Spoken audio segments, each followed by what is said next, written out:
What's up, guys? So we're back. We had a pretty crazy weekend. We literally showed up to what we thought was a legal meet, got set up, booked up, as you guys saw in the last video.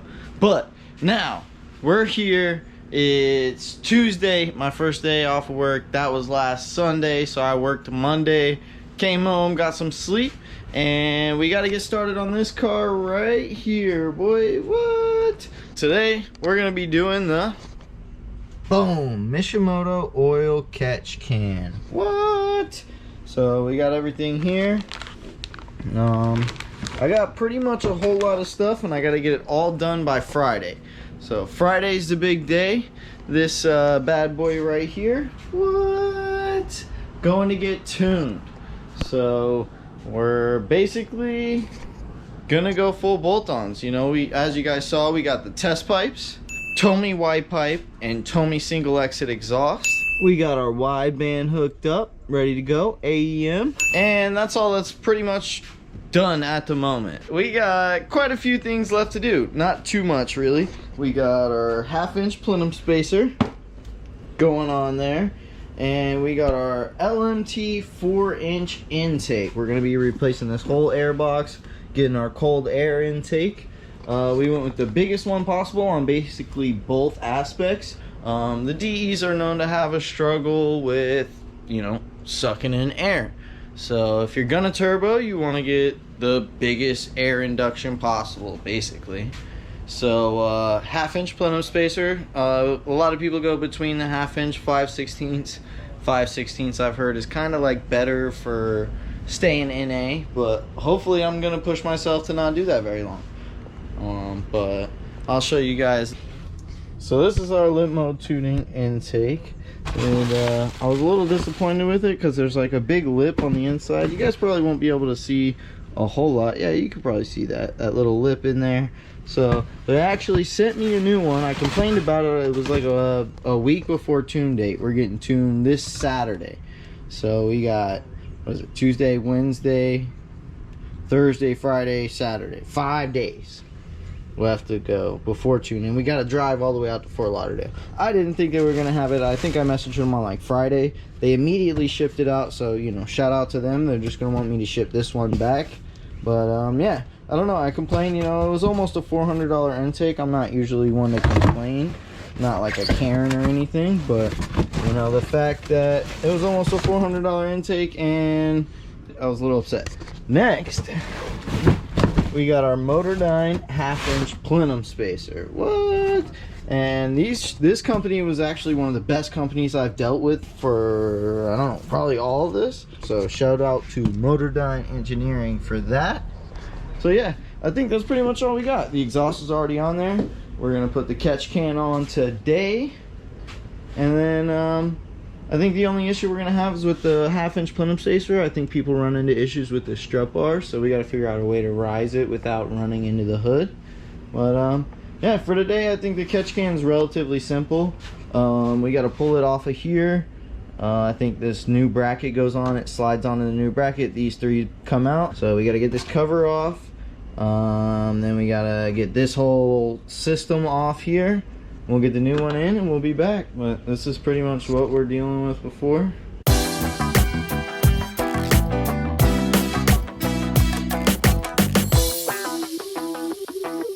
So we're about to go ahead and pull this all apart, and we'll be back here in just a couple minutes. Hopefully it's pretty cut and dry. I don't think it should be hard, but once we get it out, I'll show you guys what it looks like. What? Alright, so we got that guy off there. We pretty much took this metal bracket off that this was connected to, slid this up off there, and then we took this hose off that ran from like here to here. So basically what the oil catch can does is this hose is going to run into the oil catch can. It's going to sit like right up in here, and then it's going to go down in the catch can, and then instead of recycling it back in here, then it'll, you know, do whatever. But from what I understand, the reason why we're doing this is because the DEs and pretty much all the VQ series motors have an oil burning issue. So we're addressing that with the catch can, you know. And we got a couple little boys helping me out. What? We got G helping me out today. Say what's up, my dude. Yeah. Shop dog life, huh? So we just gotta slide this bracket back on there, slide this thing back up on there, and redo our plumbing with our hoses. And that should be pretty much it. Donezo. Then we gotta put our cover back on, and we're good to go. I'm gonna go ahead and throw it together, and then we'll be back. You know, it's a little bit hot out here today, so we're actually breaking a sweat. You know, this is Florida, so third month of the year, it's already 85. So I'm gonna get this back on here, and we'll be back here in just a minute. What? All right, so we got our catch can on there. It's all finished up. We got our cover put back up on here. Everything nice and cleaned up. So basically, like I told you guys, I was running from boop, instead of just going boop in the air. It comes out boop and then goes back in through the catch can and then goes over there. So yeah, that's pretty much what the catch can is. What?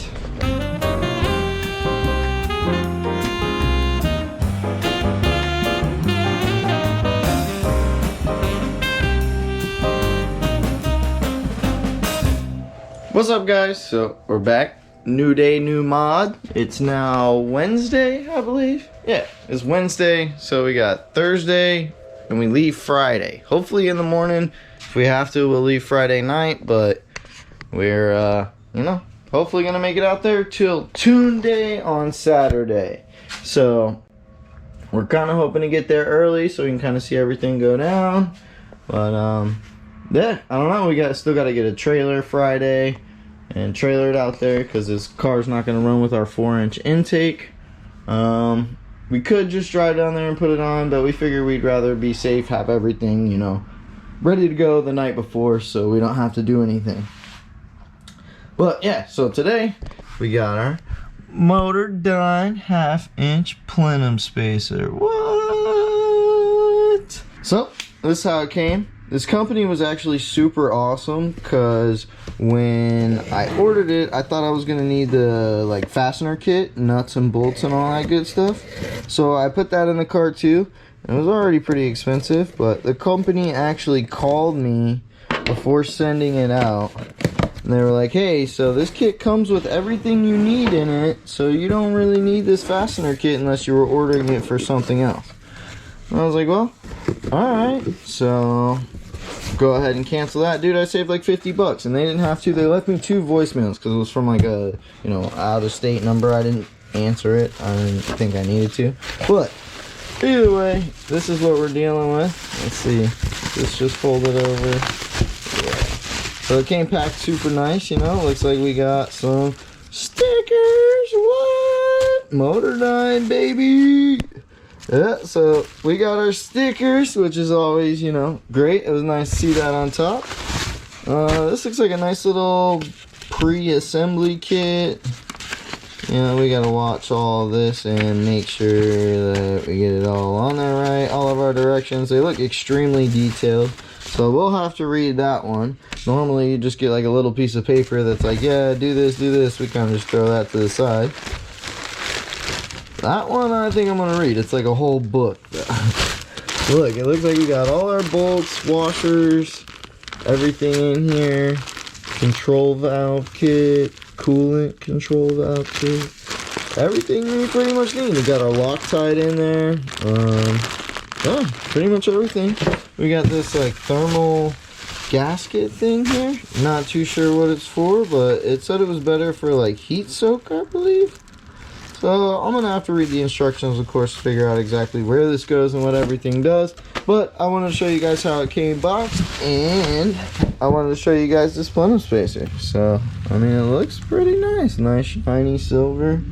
I mean, so basically what it does, look, it's already got like this gasket on here, so I don't think you need a new gasket, but I don't know. Read the instructions and find out. But that's basically gonna go here. So this is a 03, so it's a DE. They're notorious for having like a starvation issue on these front 2 cylinders because it's a V6, so it's like 1, 2, 3, 1, 2, 3. You know, well, these front 2 ones, this is kind of slanted. You can see how it's like whoop, you know. So this basically brings it up and allows more air to go to those front two cylinders so they're not starving out. Like the HR and the updated one has a whole nother intake.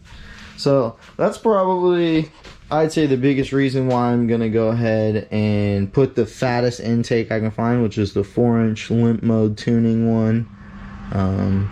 And then the biggest plenum spacer I can find. They say there was a big debate between 5/16 and 1/2 inch for me.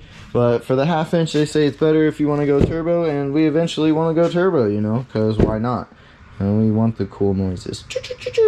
All the amazing noises. But anyway, so for now, we're just going to go ahead and do this because I figured do it right, not twice. Why buy the 5/16 and then go buy the 1/2 inch when I wanted a turbo?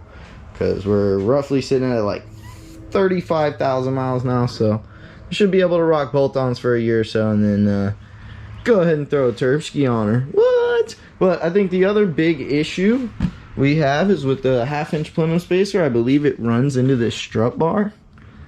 So we're going to kind of cross that bridge when we get there.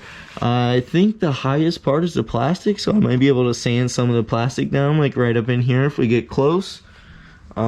If it doesn't fit, we'll have to find some way to rise this up. I don't know if we'll do like washers or something under these strut bars. I don't really want to do too many of them, but if we can get away with sneaking like 1 or 2 of them down there, why not, you know? So yeah, I mean, that's pretty much what we got on the agenda for today.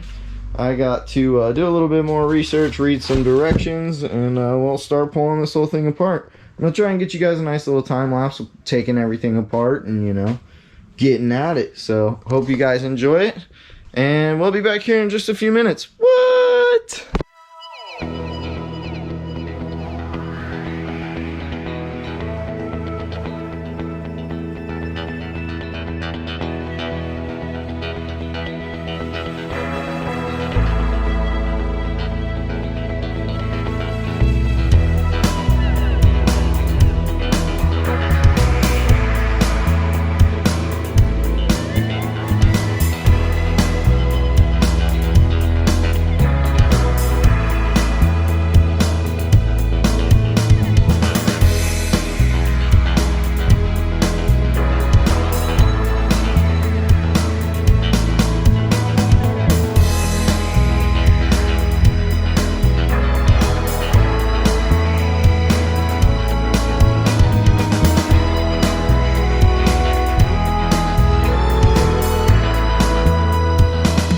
Guys, so we got pretty much our entire upper plenum pulled off, all our vacuum lines and stuff. There were 3 of them over here, and I think 1 on over here.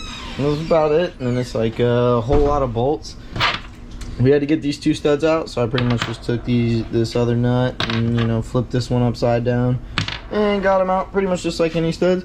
But I thought you guys would think it was cool to see what the inside. I wiped this down. There was a little bit of oil in here and stuff, but this is what the inside of a 35,000 mile DE looks like.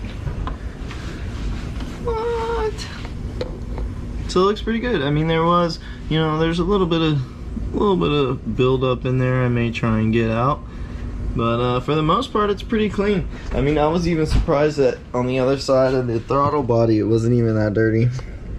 This I barely wiped it at all. This was pretty much kind of like what it all looked like. I wiped the seams down a little bit just to make sure no dirt or anything was kind of in the way. I'm gonna clean this up a little more.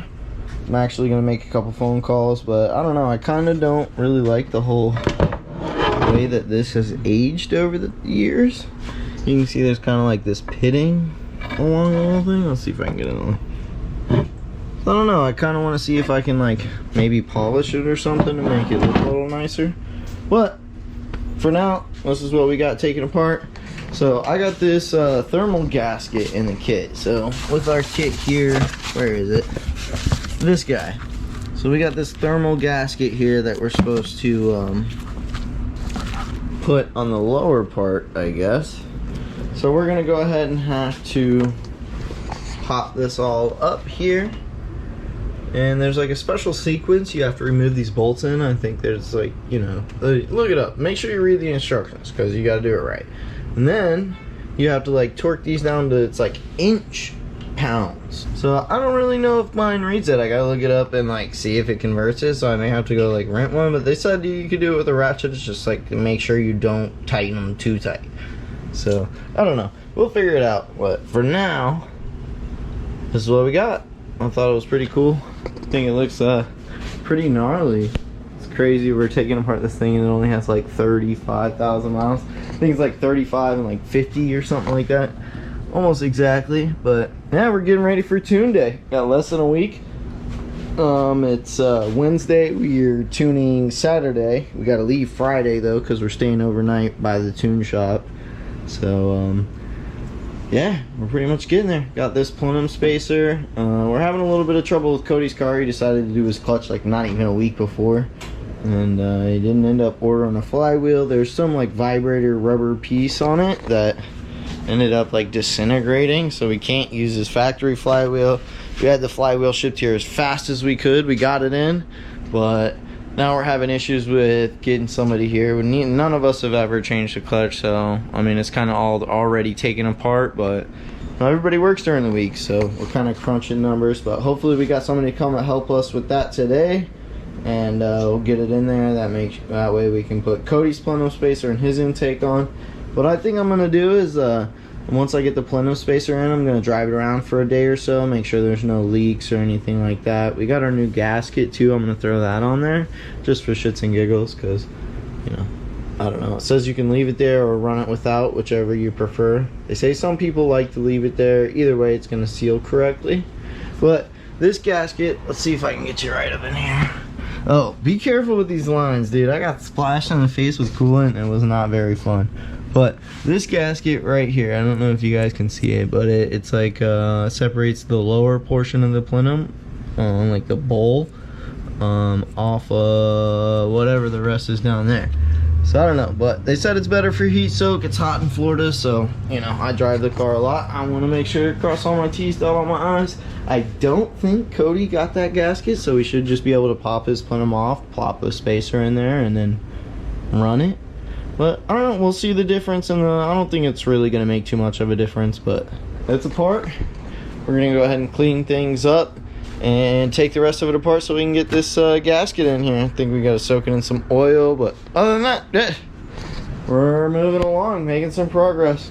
What?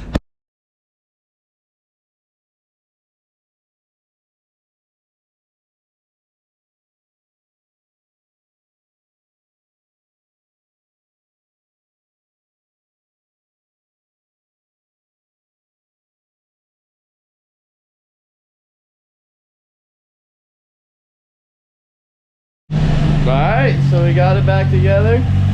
Started her up for the first time. Seems to be running super rich. It's kind of running back and forth. I don't know if it's like just switching. See, like right now, like my air to fuel is like maxed out, but then it'll jump back down. I don't know if it's just cold or what. See, now it's like 17, 16. I don't know. It was like 15 when I first started. I gotta run out to Dunedin and grab my 4-inch intake. It's now 9 o'clock. We still have quite a bit of stuff to do. I gotta do this crank pulley, and I gotta put my intake on. And then we gotta do an oil change and spark plugs. So we're gonna be working through the night. But we should get it done in time to leave in the morning. We got to go get some more spacers for the strut bar here. There was some issues with some clearance, which I knew we were going to have. That's why we got all these washers. But at one point I even doubled up 2 of the big washers here and 2 of the little washers on top of that. And it still was too much. So, I don't know. Hopefully the next problem we have is running into the hood. I think we're going to be able to take these out of the way up here. But then, I don't really know how high we're gonna have to bring it up to clear, because it's pretty close. So we're gonna have to see. Hopefully we clear this. It's kind of tight right there too, but we'll see. We'll figure it out. So it's now like I think a little after 1 o'clock in the morning, and I figured I'd give you guys an update. Got the plenum on there. We didn't get any check engine lights or anything. At first it was kind of loose. It needed to be torqued down to like 100 inches, not feet. I actually drove it all the way out to Dunedin, and it ran fine. It looks like the plenum is rubbing on this thing a little bit. So, I don't know how much luck we're gonna have getting the strut bar in. I mean, we got this here, but I think it's gonna be tight. So, I don't know. We may have to do risers on the strut bar and risers on the hood. Maybe just small ones. I don't know, but we're gonna get it figured out in the morning. I think I'm about to go ahead and tackle these spark plugs, or at least get all this pulled out of the way so I can do the spark plugs easily. And then, yeah, then it's an oil change, an oil filter, and we're ready to go. We got to put the intake on, but we're waiting to do that till like last second, because fingers crossed it shouldn't be too hard, and still trying to figure out how to load it up on the trailer. Well, that's pretty much it. Got the new plenum on there, got it all polished up. I think it looks really nice. Hoping to get the strut bar on, and spark plugs and oil change. Oh, and we did this crank pulley down here. I tried to get this new belt, so like they sent this like Nissan belt with the new crank pulley. This is the old one, by the way. The weight difference was serious in the two. This one was pretty significantly heavier than the other one. But this new belt, no matter what I could do, I had the tensioner loosened all the way. I still couldn't get it to slip on, but the old one slipped on perfectly. So we're rocking one new AC belt and one semi-new serpentine belt. I changed it like, I don't know, not even 10,000 miles ago. So it's in pretty good condition. It's not tearing or anything. So we should be good. Got spark plugs and an oil change left to do. I'm gonna go ahead and get this stuff done so I can actually get hopefully a couple hours of sleep tonight, and we'll be back. So we'll see you soon. What?